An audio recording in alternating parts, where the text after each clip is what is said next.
Assalamualaikum warahmatullahi wabarakatuh.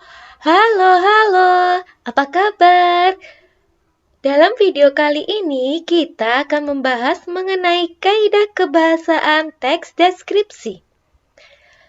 Sebelum mulai membahasnya, jangan lupa like dan subscribe-nya ya. Materi kali ini cukup sulit loh. Karena itu, simak baik-baik sampai selesai. Kaidah kebahasaan teks deskripsi secara lengkap ada 8. Apakah saja itu? Untuk lebih jelasnya, mari kita lihat penjelasan berikut ini. Yang pertama, menggunakan kalimat perincian. Kalimat perincian adalah kalimat yang berisi penjelasan, uraian, atau rincian dari kalimat utama. Contoh, kalimat utama, ibuku orang yang sangat baik. Di sini kalimat penjelasnya adalah dia berusaha menolong semua orang.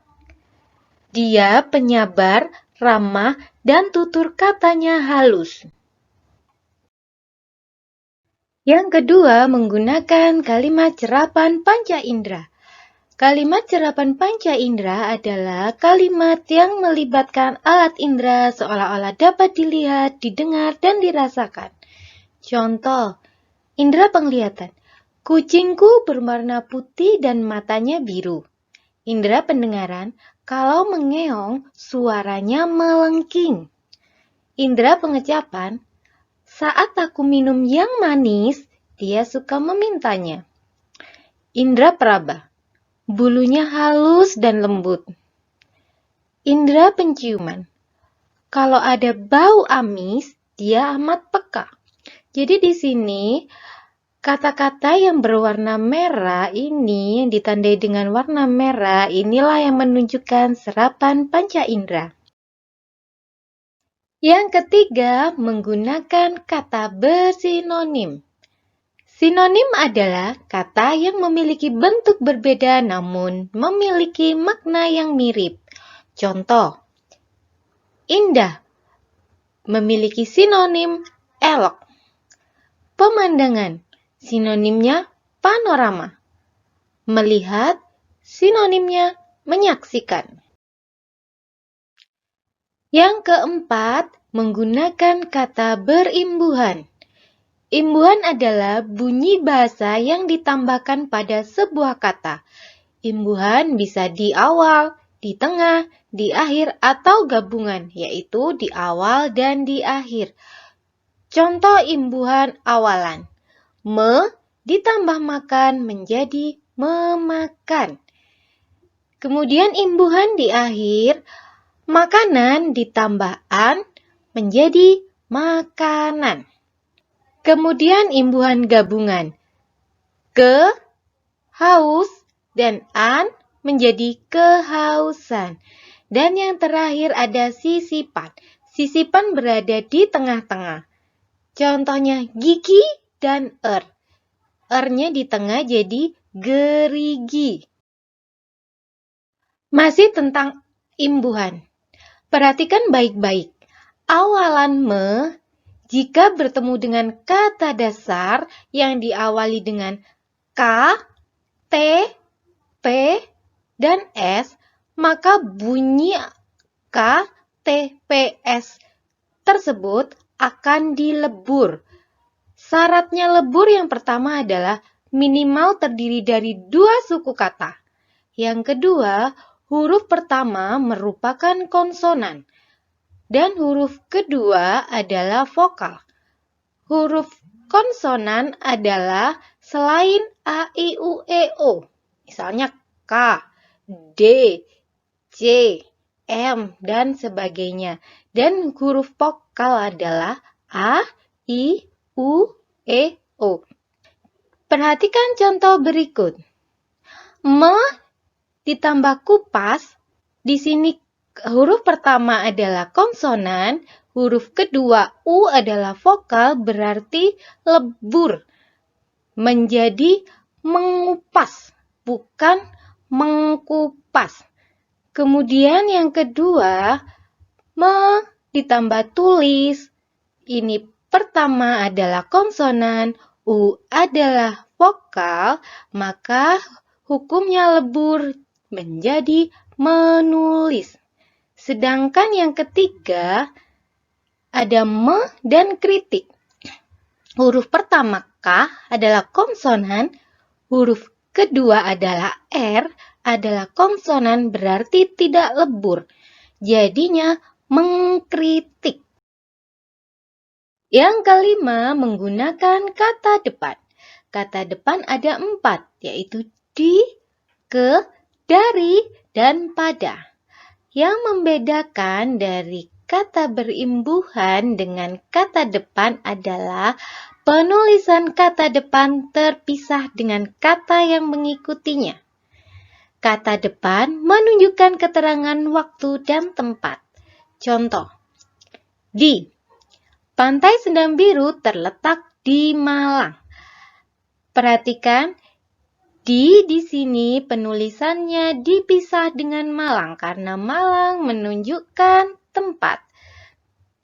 Contoh yang selanjutnya ke. Wisatawan dapat menyewa kapal untuk pergi ke Pulau Sempu. Contoh dari perjalanan 15 menit dari Pantai Sendang Biru ke Pulau Sempu. Pada keindahan pantai dapat dinikmati pada saat pagi hari. Yang keenam, menggunakan huruf kapital. Huruf kapital dipakai untuk yang pertama, huruf pertama unsur nama orang termasuk julukan. Contohnya, Abdul, Qodir, Jailani. Kata pertama yaitu Abdul, huruf pertamanya A, ini ditulis dengan kapital. Begitu juga dengan Qodir dan Jailani, huruf pertamanya kapital. Yang kedua, huruf pertama nama bangsa, suku bangsa, dan bahasa. Contohnya, bangsa Indonesia. Di sini yang ditulis kapital, Indonesianya saja, I-nya saja.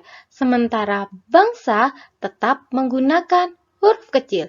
Begitu juga dengan suku Jawa dan bahasa Madura. Yang ketiga, huruf pertama nama tahun, bulan, hari, dan hari besar. Contoh, bulan Agustus. Di sini yang ditulis kapital, huruf pertama pada bulannya saja yaitu Agustus. Untuk penulisan bulan tetap menggunakan huruf kecil. Begitu juga dengan hari Senin dan hari raya Idul Fitri. Yang keempat, huruf pertama geografi atau tempat. Contohnya, Kota Blitar, Provinsi Jawa Timur, Pantai Balai Kambang. Jika hanya dituliskan kota saja, tanpa menambahkan kata Blitar, penulisan kota tetap kecil. Tapi jika digabungkan menjadi Kota Blitar, karena ini juga menunjukkan tempat dan jadi satu kesatuan, maka harus menggunakan kapital semua. Yang ketujuh, menggunakan pilihan kata dengan emosi yang kuat. Kata dengan emosi yang kuat merupakan kata yang digunakan untuk menggambarkan atau mengekspresikan perasaan yang dialami seseorang atau penulis. Perhatikan contoh berikut. Wisatawan akan semakin takjub dengan keindahan pantai Balai Kambang.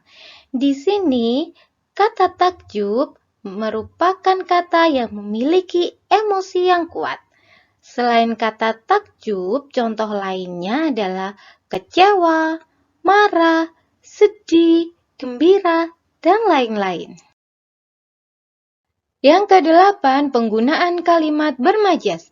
Majas merupakan gaya bahasa yang berupa kiasan untuk memberi efek agar kata tersebut lebih hidup dan menarik.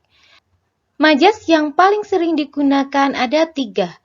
Yang pertama, personifikasi, merupakan majas yang memberikan sifat manusia kepada sesuatu yang bukan manusia.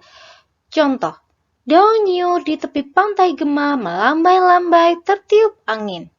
Kata melambai-lambai adalah kata yang memiliki sifat manusia yang dipasangkan ke daun nyiur. Yang kedua, metafora merupakan majas yang melukiskan perbandingan langsung atas dasar sifat yang sama atau hampir sama. Jadi di sini tidak ada penggunaan kata perbandingan. Jadi langsung dilukiskan. Contohnya, Dewi Malam telah pergi keluar dari balik awan. Dewi Malam di sini yang dimaksud adalah bulan. Yang ketiga, majas hiperbola, yaitu majas yang melebih-lebihkan sesuatu. Contoh, karena pemandangannya yang indah, siapapun tak rela mengedipkan mata. Kata tak rela mengedipkan mata adalah sesuatu yang dilebih-lebihkan. Nah, gimana? Sekarang sudah lebih paham kan mengenai kaidah kebahasaan teks deskripsi? Jika kalian memiliki saran dan kritik, silakan kalian tulis di kolom komentar. Semoga video ini bermanfaat ya. Akhir kata, Assalamualaikum warahmatullahi wabarakatuh. Dadah!